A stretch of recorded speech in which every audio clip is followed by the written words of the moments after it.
নৌপরিবহন, শ্রম ও কর্মসংস্থান উপদেষ্টা brigadier general M Sakhawat Hossain বলেছেন, আজ হোক বা কাল রাজনীতিবিদরাই দেশ পরিচালনা করবেন। তবে রাজনৈতিক দলগুলোর ঐক্যমত না থাকলে জাতীয় পথ নির্ধারণে বিশৃঙ্খলা দেখা দিতে পারে। সব রাজনৈতিক দল একত্রে বসেছে, এটা একটা উদাহরণ। অতীতে এমন ঘটনা আগে দেখা যায়নি। জাতীয় ঐক্যমত্য কি আমাদের প্রতিষ্ঠিত হয়েছে, বা যদি কিছু গ্যাপ থাকে দেশের অন্তরে? বাংলাদেশে আমার মনে হয় যে 50 বছরে বা 52 বছর বাংলাদেশে আপনি কখনো শুনেছেন যে অল পলিটিক্যাল পার্টি এক জায়গায় বসে কথা বলেছে? আপনিও শুনেন নাই, আমার বয়স বেশি হয়েছে, আমি দেখিও নাই। আমরা সবসময় বলেছি যে জাতীয় যে কোনো সংকটকালীন সময় অথবা একটা একটা নির্ধারণ করতে হবে একটা পথ, সেটা সময় সব দল মিলে কারণ আলটিমেটলি রাজনীতিবিদরা দেশ চালাবেন, আজকে হোক কালকে হোক পরশু হোক চালাবেন। সেই জায়গাতে যদি রাজনীতিবিদদের মধ্যে ঐক্যমত না হয়, তাহলে জাতীয় যে পথ নির্ধারণ করার কথা সেটা তখন এলোমেলো হয়ে যায়। এক দল একরকম বলবে, আরেক দল অপোজ করবে।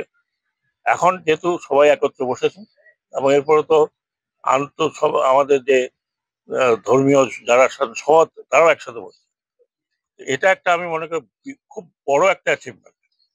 এটা একটা উদাহরণ যে যদিও জাতীয় কোনো বিষয় হয় যেটা এফেক্ট করবে সবাইকে, সেটা নিয়ে সবাই মিলে আলোচনা করে একটা রাস্তা বের করে, আমার মনে হয় যে এটা একটা এক্সাম্পল হয়েছে।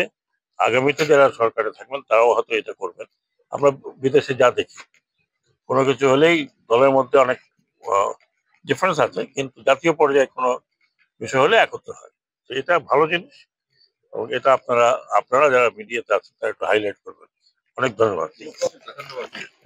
শনিবার 7 ডিসেম্বর সাতক্ষীরার ভোমরা স্থলবন্দর পরিদর্শনে এসে তিনি এসব কথা বলেন। তিনি বন্দরের উন্নয়ন কর্মকাণ্ড, ইমিগ্রেশন চেকপোস্ট পরিদর্শন করেন। এরপর বন্দরের প্রশাসনিক ভবনের সম্মেলন কক্ষে বন্দর সংশ্লিষ্ট কর্মকর্তাদের সঙ্গে মত বিনিময় করেন।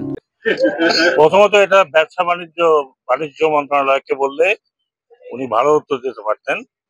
আমার উত্তরটা হচ্ছে, ক্ষতিগ্রস্ত কি আমরাই একাই হব না ভারতও হবে?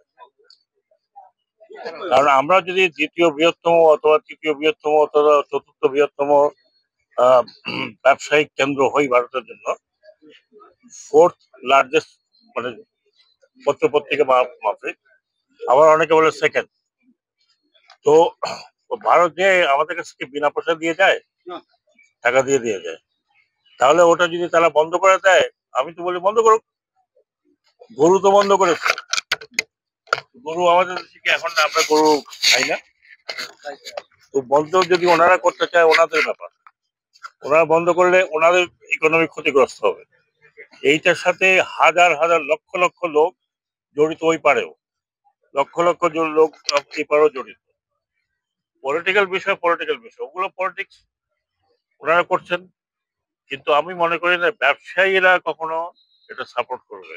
সভায় বন্দরের কর্মকর্তা ও ব্যবসায়ীরা বিভিন্ন সমস্যা তুলে ধরেন এবং উত্তরণের বিভিন্ন করণীয় দিক নিয়ে আলোচনা করেন। সবাই উপস্থিত ছিলেন জেলা প্রশাসক মোস্তাক আহমেদ, অতিরিক্ত পুলিশ সুপার সজীব খান সহ প্রশাসনের বিভিন্ন পর্যায়ের কর্মকর্তারা।